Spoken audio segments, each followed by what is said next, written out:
Good day, citizens of Miaville. It's election day, and we're heading down to Town Hall with Mia so she can vote. As we help Mia get ready to vote in the election, we'll learn about the election process and journey back in time to discover how the elections we have today were actually shaped long ago. Our journey will take us back to the political reforms of the Progressive Era, where we've already seen many social reforms take place.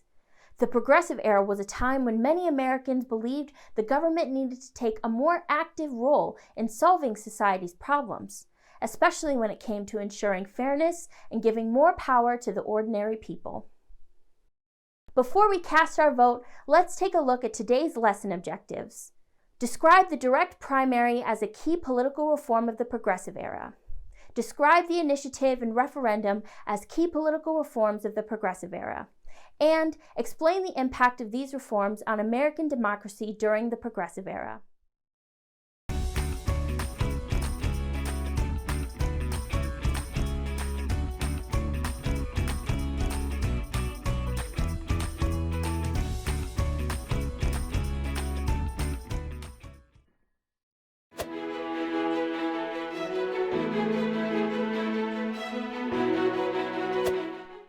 Look at Mia all dressed up. She's on her way to vote in her party's primary. But hang on a minute. What exactly is a primary? Primaries are like the auditions before the big show. It's the time when each political party decides who will represent them in the final election. Think of it like choosing the captain for a sports team. Take a moment to think. What do you think might be the best way for a team to choose its captain?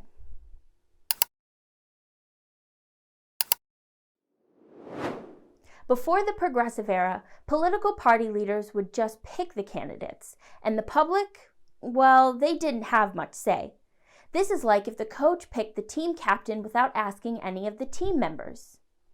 Imagine a world where you never got to voice your opinion on who should be leading. That's how things used to be. But change was on the horizon. Reformers during the Progressive Era wanted a larger say in who their political leader was. And as progressive candidates began holding power in states, they began to introduce a new way of electing leaders, the direct primary, an election where people vote to choose a party's candidate for public office. With this new system, political parties started holding their own elections. The best part? Average citizens like Mia could vote for who they wanted to see as their party's candidate. Why is this so game-changing? It meant power shifted into the hands of ordinary people. Remember the question I asked about picking the team captain? Well, rather than the coach getting to pick the captain alone, the team would now get to vote on who they believed would be their best leader. In this way, elections became more democratic and everyone's voice mattered. That's the beauty of the direct primary. Instead of decisions being made behind closed doors, they're made by us, the people. It's democracy in action, but direct primaries weren't the only major political reform of the Progressive Era. Let's take a look at Mia's ballot to find out more.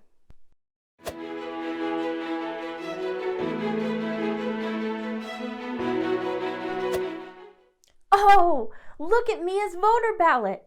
There are a ton of laws on here, not just names, like this one. Check this out. All Miaville ducks must wear tiny hats. Now that's a quacky law. But seriously, how do laws like these even end up on a ballot? Let's dive in. Before the Progressive Era, only a handful of politicians decided what laws were passed, often without checking with the very people these laws affected. But people wanted in.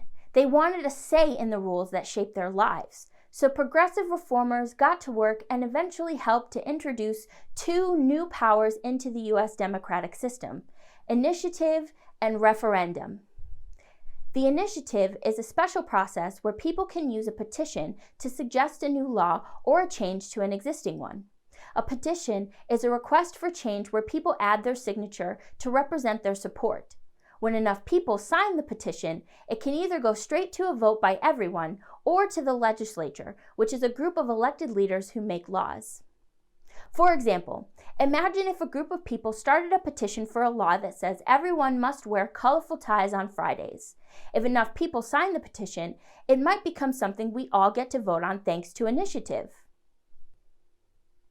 And referendum? A referendum is a process where specific issues, laws, or constitutional changes proposed by the government or a legislative body are put directly to the public for a vote. Instead of elected officials deciding on a particular matter, the public gets the chance to approve or reject it. The key difference between referendum and initiative lies in their origins. Referendum originates from the government or legislative body and lets the public approve or reject a proposed decision. An initiative originates from the citizens themselves, allowing them to propose new laws or changes and, with enough support, bring them to a public vote. Think of it like this. With a referendum, the government says, "Hey, here's what we're considering. What do you think?" With an initiative, the citizens say, "Here's what we propose. Let's vote on it." Pause to reflect on the question. Why do you think it is important for citizens to be able to propose and vote on new laws? Through initiative and referendum, people were not just onlookers, they became the playmakers, helping decide the rules of the game. Hey, I think Mia is ready to vote. I wonder how Mia is going to vote on the ducks wearing hats law.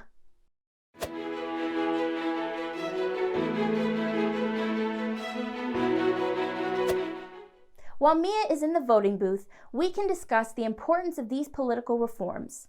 Election Day isn't just about casting votes. It's the finale of a long journey, and it's time to see the bigger picture of how these progressive-era reforms transformed American democracy in 3 major ways. First up, increased citizen participation. Thanks to reforms like the direct primary, initiative, and referendum, American democracy began to sound a lot more, democratic. Now more voices from everyday citizens like Mia and her neighbors echo in the halls of decision-making. The second is accountability, which means responsibility for one's actions. Take a moment and make a prediction. Why does letting citizens vote directly for politicians make those politicians more responsible for their actions? Well, gone are the days when politicians could just make promises and vanish. With these reforms in place, politicians had to roll up their sleeves and really show they were working for the people. If they didn't, they knew they could be voted out of office in the next election by voters like Mia. And third on the list, shaping modern democracy. The way we see democracy today, that didn't just happen overnight.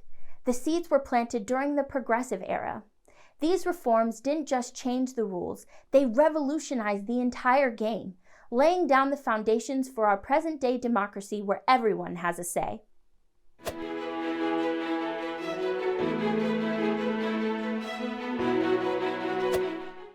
Hey Mia, how was voting?